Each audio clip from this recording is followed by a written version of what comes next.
Hi friends, అందరూ బాగున్నారా? Okay, మరి ఈరోజు సరదాగా మా స్వగ్రామం ఇందుకూరుపేట గ్రామంలో పంట పొలాలు, అదేవిధంగా ఆయకట్టు చెరువు, వీటి గురించి సరదాగా తెలుసుకుందాం. ఓకేనా?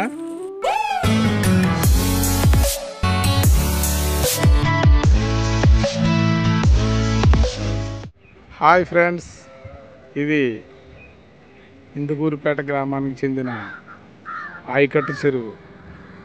దీని పేరు ఊర చెరువు. అదేవిధంగా ఈ చెరువు కింద ఇదంతా ఆయకట్టు.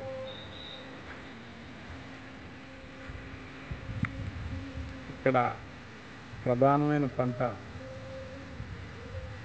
వరి పంటను సాగు చేస్తారు. చెరువులో నీరు చక్కగా ఇలా పొలాలకు చేరుతుంది.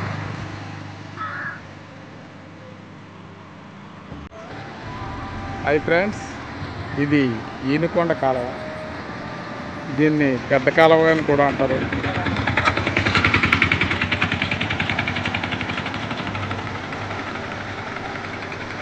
ఈ కాలువ నీరు వర్షాకాలంలో అయితే చాలా ఉధృతంగా వస్తాయి. మొన్న వర్షాలు పడినప్పుడు చాలా ఈ సప్తా అంతా నిండిపోయి వచ్చింది. చక్కగా మంచి వాటర్ వస్తుంది. ఈ వీటి ద్వారానే చెరువులన్నీ నిండుతాయి, చెరువులు నిండిపోతాయి. అయితే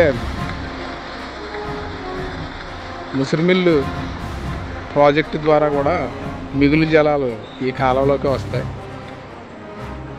వర్షం వచ్చినప్పుడు ఈ కాలువ ఉధృతంగా ప్రవహించేటప్పుడు పశువులు, అదేవిధంగా రైతులు, ఇతర ప్రాంతాలకు వెళ్ళి వ్యవసాయం చేసుకునే రైతులు చాలా ఇబ్బందులు పడుతుంటారు. అది కొద్ది సమయమే ఉంటుంది, ఇంచుమించు ఒక పూట. బాగా భారీ వర్షాలు అయితే ఒక పూట, లేకపోతే 4-5 గంటలు. కాలం ఉధృతిగా రావడం వల్ల పాదచారులను కానీ, ప్రయాణికులను కానీ, రైతులను కానీ, పశువులను కానీ వెళ్ళనీయకుండా చేస్తుంది. ఈ విధంగా వాటర్ కిందకి వెళుతుంది ఇక్కడి నుంచి. గో ఆధారిత ప్రకృతి వ్యవసాయ క్షేత్రం. చెట్లను పెంచండి, పర్యావరణాన్ని రక్షించండి. గోవులను పెంచండి, గో ఆధారిత వ్యవసాయం చేయండి, ఆరోగ్యాన్ని కాపాడుకోండి.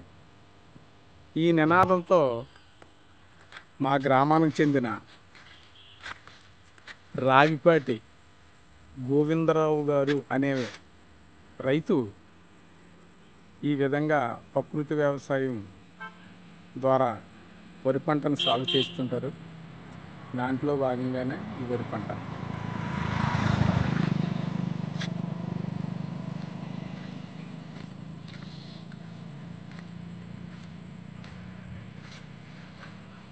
ఇది గోవిందరావు గారి వ్యవసాయ క్షేత్రం.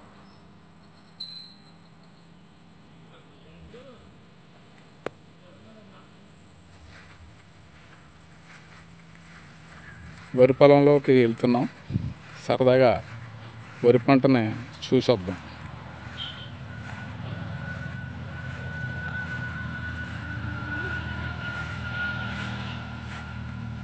చాలా చక్కగా వెన్ను వేసింది.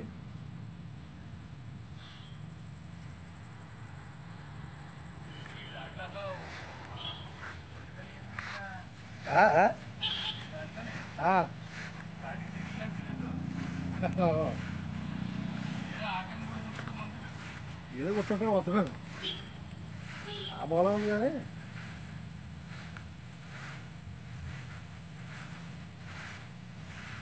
ఆ మూలం కాసేపు కాసేపు. కొన్ని వరిచేలలో బ్యాక్టీరియా ఎండు తెగులు అనే వ్యాధి సోకిందని ఇక్కడ రైతులు చెప్తున్నారు.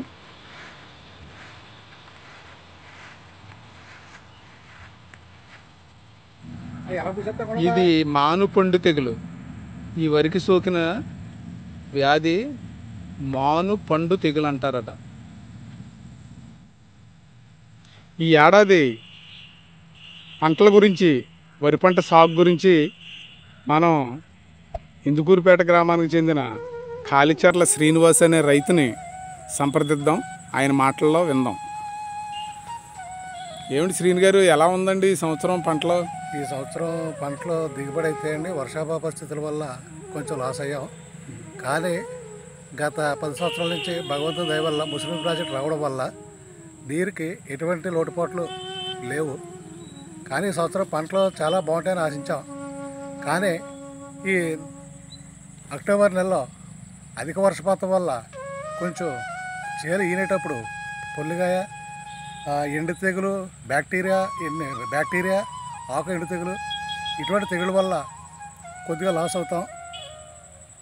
ఈ ముస్లిం ప్రాజెక్ట్ వల్ల మాత్రం నీరుకి మనకి ఎటువంటి ఇబ్బంది లేదు.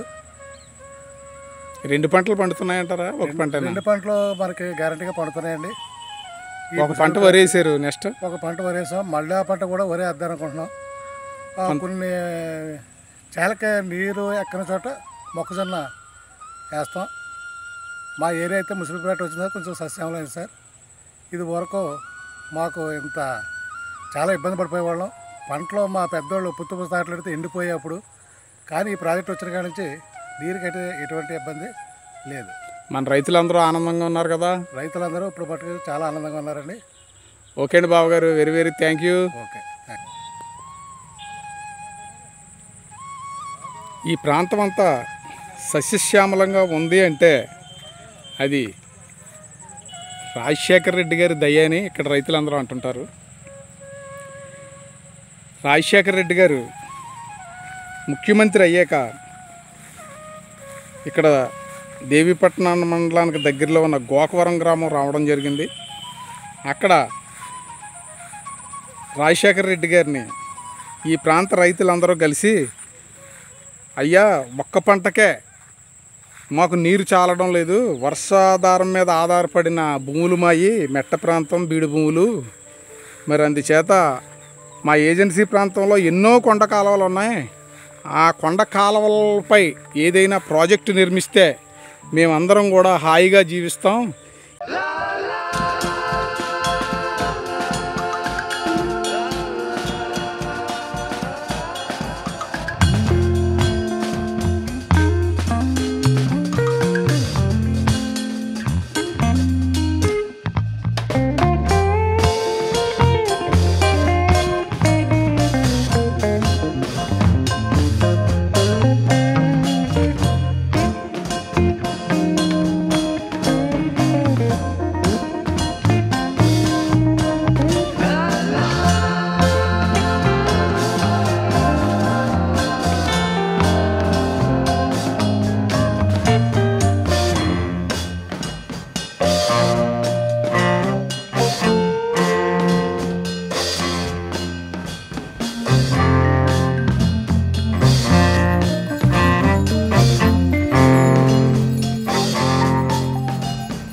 ఘోషించే గోదావరి అమరదామౌల శోభిల్లే రాజమహేంద్రి వేదంలా ఘోషించే గోదావరి అమరదామౌల శోభిల్లే రాజమహేంద్రి శతాబ్దాల చరిత గల సుందర నగరం శతాబ్దాల చరిత గల సుందర నగరం గత వైభవ దీప్తులతో కమ్మని కావ్యం వేదంలా ఘోషించే గోదావరి అమరదామౌల శోభిల్లే రాజమహేంద్రి